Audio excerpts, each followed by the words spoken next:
Welcome to Buckeyes tomorrow morning for Friday, July 28th. I'm your host, Tom Orr. The Notre Dame game is in 36 days, the game against Michigan in 120 days.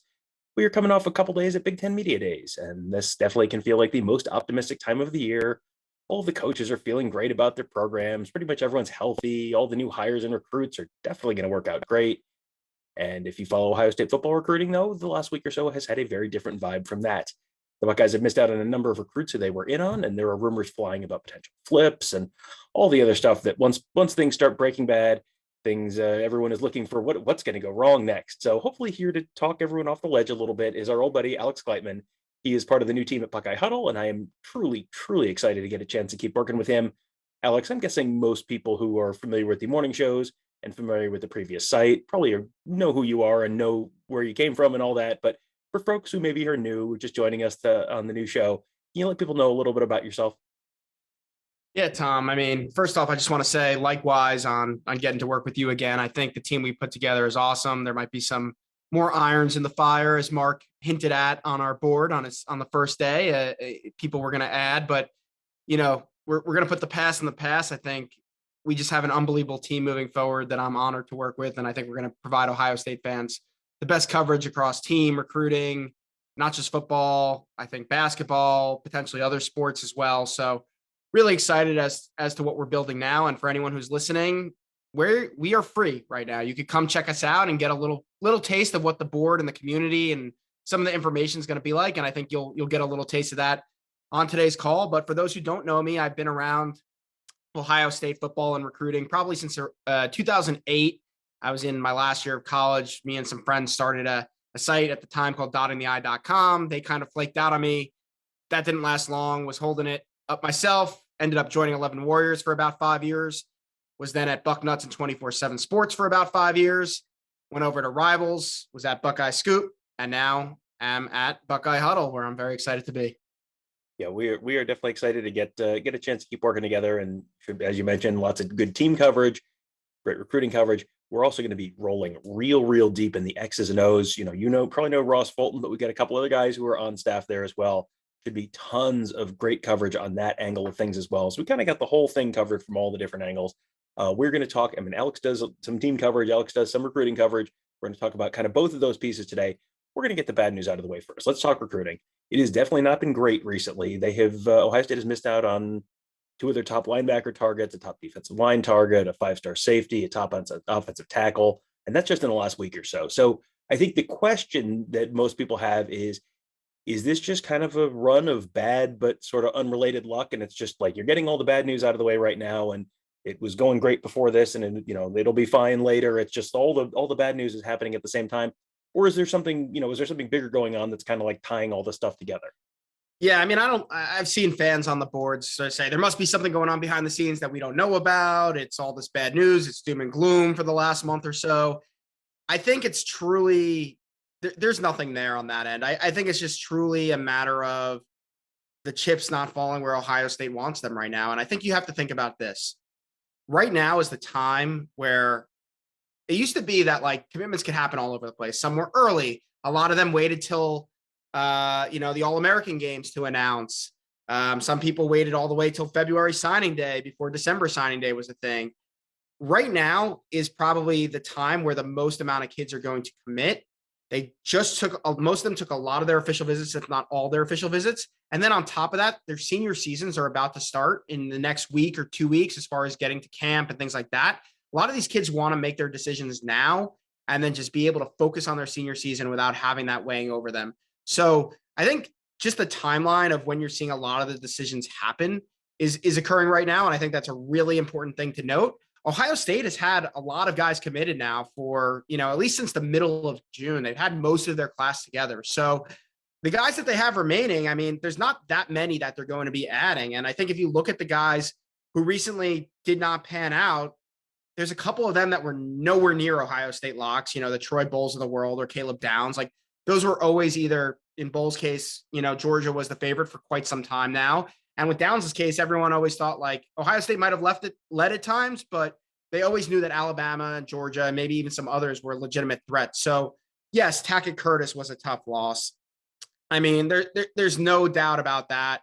There were some other, tough losses. Darren Reed, Ohio State thought they had him. I mean, the kid gave me an interview coming off his official visit to Ohio State about why he was committing to Ohio State. So, those are tough losses. But at the end of the day, I don't think that there's anything quote unquote wrong with Ohio State. I think it's a little bit of a run of bad luck. So I think they'll finish strong. I think they'll finish with a really strong class that will probably be ranked in the top 5 in America. And if you're consistently bringing in top 5 classes in the country, you're going to be competing for national titles on a regular basis.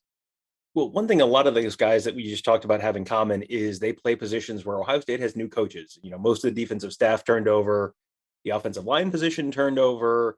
At media days, Ryan Day actually talked about that defensive piece of things. I'm going to read you his direct quote here.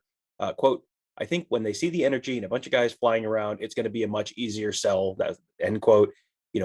Just basically how much of this maybe can be traced back to what he's talking about there, that they're really right now, I think everyone's expecting the defense to be better this year, and you're probably going to have a better defense this year. But right now it's just an idea. And it's, this is, as I said earlier, this is the optimistic time of year. Everyone's going to be great this year. Just wait and see. Everyone's going to finish over 500. Don't worry about the math. It'll all work out. How much of it is just that right now they're just sort of selling an idea rather than hey, look, we really do have a top 5 defense in the country? I mean, yes and no. I think that's a little bit. I think I'll say this, their job's going to get a lot easier when people see what I think the defense is going to look like this year. And when you start to see how you would be used in that defense and how that defense is, Ryan Day wants a top 10 defense. I'll take a top 25 defense at this point, maybe a top 30 defense. I think that would probably do the trick with the offense that they have. But, I think their job is going to get easier. I don't think that's necessarily a reason they're not getting kids now, but I do think the staff turnover does play into that boxes that you look to check in recruiting of comfort and relationships. And you got to remember, a lot of these guys who have been recruiting these players have been doing so for 2, potentially 3 years, and they've been building that relationship. And Ohio State, these coaches, not all these guys have been building relationships with these kids for 2-3 years, like some of the schools that they're going up against. So I think anytime you have staff turnover, especially the amount that Ohio State did, certainly on one side of the ball, you're going to, I don't want to say struggle, but it's going to be a little bit harder to get going because you have to build those relationships quicker. And it's all about trust and relationships. And I think the scheme and the proof of concept fits into those trust and relationships to some extent, because comfort and relationships, I should say, because you have to be able to trust and have the comfort that that staff is going to help you develop into an NFL player, develop on and off the field. And without seeing that proof of concept, that does play a factor and an element into that comfort and being able, pairing that with the relationships that, again, they've kind of had to accelerate over the last, 6-7 months or so. So that's what I'll say on that front. I don't think it's truly like, oh, people haven't seen the defense, so they're not going to commit here. But I do think that seeing the defense be successful this year will kind of put recruiting on, hypercharge heading into next cycle. One spot where there is still some uncertainty, but which I think people don't seem to be quite as panicked about, is quarterback. And I guess when you've brought in 5 stars in 2020 and 2021 and 2022 and have another one committed for 2024, it makes sense to have everyone a little less stressed out about like, who's the 2023 guy going to be. But it does sound like one name that we've sort of been hearing there may be trending away, and another one could actually be trending towards Ohio State. So what are you hearing about the 2023 quarterback spot? Yeah, it's interesting because about a month ago, maybe a little bit more than that, we were sitting there saying Ohio State was looking pretty good to flip Austin Novosad from Baylor to Ohio State after he camped, earned an offer, came back, call it about 8-9 days later for his official visit, and a decision was imminent. But he was having a really tough time making that decision. Texas A&M came into the mix. He's got some family ties there, kind of the program he grew up rooting for. They came in with an offer. He took an unofficial visit there. He's taking another unofficial visit there this weekend. Then Notre Dame came in with an offer. He just took a visit up to Notre Dame this week. He'll be back at Baylor on Friday, where he's currently committed. And then, as I said, he'll be at Texas A&M on Saturday. He already took 2 visits to Ohio State, and with his schedule, he just wasn't able to fit it in. I just think that this one, if he had to decide, call it June 18th or something like that, I think Ohio State probably would have been the pick. But the longer this went on and Texas A&M enters and Baylor has a chance to convince him to kind of stick with them, I think he ends up at one of those Texas schools. Now, other guy that they offered about a month ago, Brock Glenn, he came up for an official visit on June 17th, was offered shortly before then. Really good official visit, but I just never got the vibe that Ohio State was pushing for him, just because I felt like they had Novosad a little bit higher on their board and they felt like they had a great chance to get him. The tables have turned a little bit, I think. And Brock Glenn, who I felt was going to go to Florida State for the last 3 to 4 weeks, just more so because I think Auburn kind of fell behind a little bit. I think LSU offered, but I don't think they're really in the mix. And I think TCU, who's the other finalist, isn't really, I think he likes them, but they don't really have as much to offer as some of the other programs. I just thought, with all that said, that he was going to go to Florida State. He hadn't committed to Florida State, and you start to wonder why. And you start to hear some whispers that maybe with Novosad looking at some other programs, Ohio State's looking a little bit harder into Glenn. And I think I even posted yesterday or the day before, like 2 days ago at this point, that to watch Brock Glenn, that Ohio State maybe turning up the heat a little bit there with Novosad looking toward Baylor and A&M. And then yesterday, Brock Glenn announces that a decision is going to be coming on Saturday, July 30th. So this coming Saturday. And I think, I don't have a firm answer yet. I will definitely post it on the board, but a lot of people I'm talking to, and this is not just Ohio State people, this is people from programs, staffers on programs that are in the top 5 here, that feel that Ohio State is going to be the pick. So I don't have anything definitively, but between Florida State confidence not being that high, and for whatever reason not committing to Florida State the last few weeks, and another staff of one of the other 3 schools kind of telling me that they think it's going to be Ohio State, you have to feel good potentially about this decision. But, by the time this recording gets posted, information could change. So we'll sit tight, but I think getting one of those 2 guys would be absolutely huge for Ohio State, because they've been looking for their 2023 quarterback for quite some time. All right. So that's good. That's something people can feel good about. Didn't want this show to be a total downer. So you got a little optimism there with regard to Brock Glenn potentially committing fairly soon. Also wanted to talk about something you wrote about on the board at Buckeye Huddle this week, previewing this fall's team.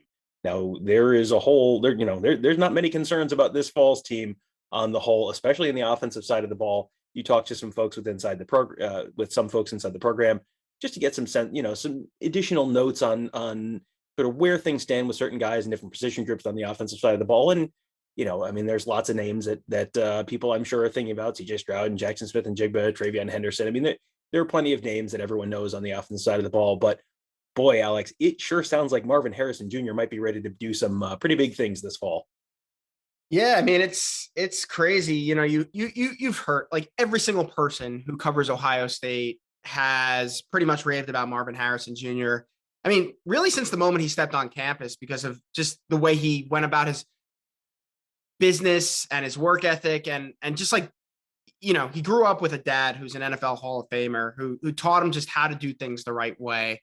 And, while he had, I think, his troubles early in his career, Marvin Harrison Sr. quickly learned how to do things the right way, and just made having Peyton Manning helps, but made a really nice Hall of Fame NFL career out of just doing his job every single day, every single play. And, Junior has brought that work ethic to Ohio State. It translated. You saw when he had his opportunity in the Rose Bowl with Chris Olave and Garrett Wilson sitting out, 3 touchdowns in that game. I mean, what a game for him.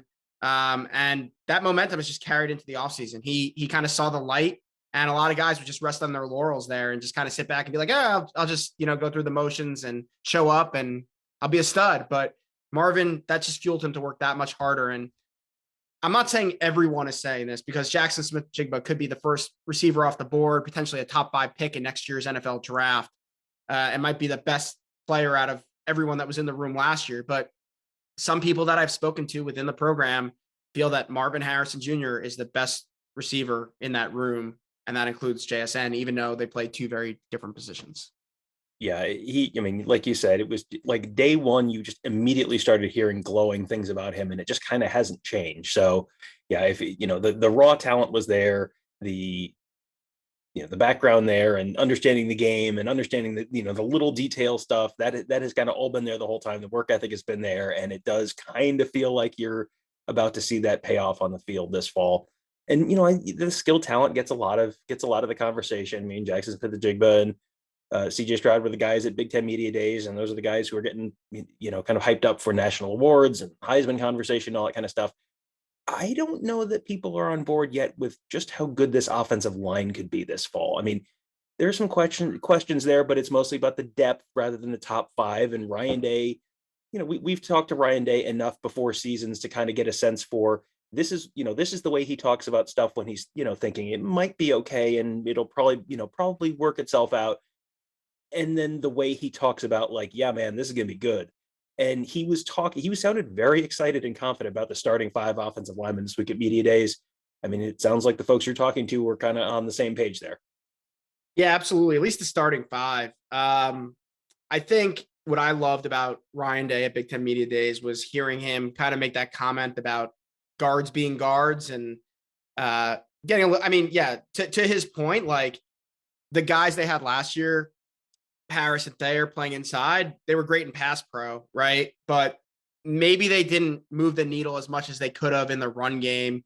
They couldn't get as low, play as with much leverage, especially in those short yardage situations where I saw Ohio State struggle mightily last year versus years past, whether it was JT Barrett, whether it was JK Dobbins, kind of always being able to get those 4th and 1s, those tough yards. They got stoned way too many times in the short yardage situation. So I loved hearing him say that comment because that's something I've been saying, like, let the guards play guards. I know, a lot of O-line coaches would say get the best 5 out there, but I just think that there's something to the guards playing guards. So I just wanted to call that out. But yeah, I mean, look, across the line, I think Paris Johnson at left tackle versus right guard, it's a way more natural position, and his opportunity, this is his bag year. I mean, he doesn't have to leave after this year, but he can now leave after this year.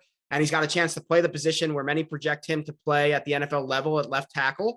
And so he's worked tremendously hard to make himself the best left tackle that he could possibly be. And, there could be some growing pains early on as he learns to play that position for the first time in real games at this level.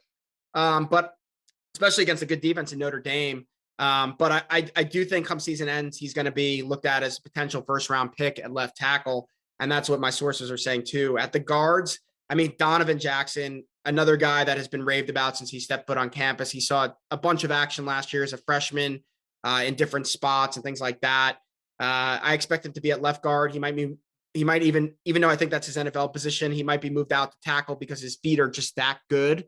So 2023, he might be a tackle, but they love him. And Matt Jones, I mean, I'm not going to like crap on Stud here because I don't think that this is like Stud's fault. I just don't think that they were a personality fit. Like some guys just respond to certain coaches better. And I just don't think that the Matt Jones and Stud pairing was a great one.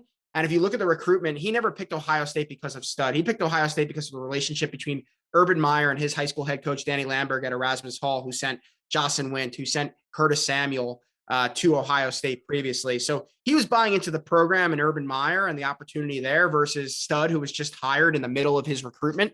So that's one where I just think Stud leaving will benefit Matt Jones a ton because from everyone I've spoken to at Ohio State and the Erasmus Hall side, Matt loves Justin Fry. And, I thought Matt was pretty good last year, filling in injury duty. And even the year before as well, he started the national championship game in 2020. People forget that. But, I just think he's primed for a big year. He's got 2 more years left, but the plan is to leave after this year and, another bag year. And then finally, DeJuan Jones just grow on last year. And then I'll say Luke Whitler at center. Tony brought it up on the board. This is a kid who the day after the loss to Alabama was in the weight room in the wee hours of the morning, filming his workouts to send to Stud so that he could be evaluated and figure out where he needs to improve. I mean, that's the type of kid that Luke Whitler is. He's incredibly intelligent. He almost went to Stanford over Ohio State out of high school. And I think just the experience he got on the field last year, the gains he's made in the weight room, just the gains he's made as a player, I think he's going to be a Remington award, strong candidate this year, if not a finalist or potentially win it. All right. So there you go, ladies and gentlemen. There's a little sense for Alex Gleitman and great insight on this year's team, great insight on recruiting and future teams. So I can hear you all asking, okay, where can I get more Alex Gleitman? Well, you can find him on Alex. Let people know where you can find you on Twitter and then what they can kind of expect from you moving forward at the new site, BuckeyeHuddle.com. Yeah, for sure. On Twitter, I'm just at Alex Gleitman, Gleitman. And yeah, I mean, as I said, come over, check us out on Buckeye Huddle. Right now, it's free until we get the site, fully up and running, which hopefully won't be too far in the future. But recruiting updates regularly on the message boards. I'll bring my A deck over, which is kind of my insider recruiting column that I do every single week. I'll probably either do a weekly chat or another kind of VIP recruiting piece on our board, and just provide consistent stories and nuggets. Whether it's the team, whether it's recruiting, whatever information I get from the various sources that I can tap into. I'm definitely going to bring that to the site, and I think it's going to be worth whatever Mark decides the monthly and annual memberships are going to cost at Buckeye Huddle. Yeah, and that again, the site is not completely launched right now, so you can join for free right now. Like, we're not asking you for a credit card number and then hoping you forget to cancel after your free trial. Like, we're not doing that nonsense. It is just go to the site, sign up right now, get a free login for the board. You can talk to us, you can ask questions, doing chats. Great insider reporting from Mark and Alex and Tony and Ross and Justin, and the new scheme guys are doing an X's and O's chat there on the board. And that is all free right now. The site is probably, we'll say, days, not weeks away from launching. So that will be coming up soon. Once it is, then we will shift to a pay model, but you get a little chance to find out, get a chance to sample the merchandise before you commit to anything. So that seems like a pretty good deal. So you can check that out. We'll have the link to that in the tweet promoting this podcast, but we have all been tweeting out the link a whole bunch over the last few days. So you should have seen it by now, but if not, you will tweet it out again in the podcast, the tweet promoting this podcast. So that will do it for today. That will do it, in fact, for this week. Hope you guys have a wonderful weekend. We will see you on Monday.